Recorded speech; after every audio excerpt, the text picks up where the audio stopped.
Showbiz industry में कई मर्दों ने हद से तजावुज करने की कोशिश की, आयशा उमर का इंकशाफ।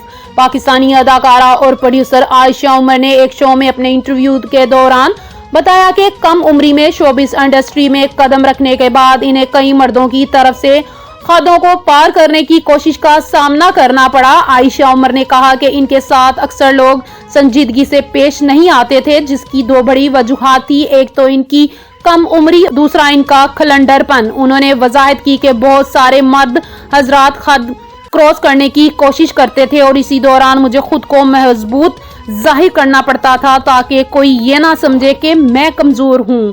अदाकारा ने बताया कि उन्होंने इस सूरत हाल से निपटने के लिए एक नॉन सेक्शंस रवैया अपनाया ताकि लोग इन्हें संजीदगी से लें। जब वो लाहौर से कराची मुंतकिल हुई और अकेले रहने लगी तो ये रवैया और भी जरूरी हो गया, क्योंकि अकेली लड़की को मुआशरे में अक्सर कमजोर समझा जाता है। शो के दौरान आयशा उमर ने अपने कैरियर की चंद गलतियों का एतराफ भी किया।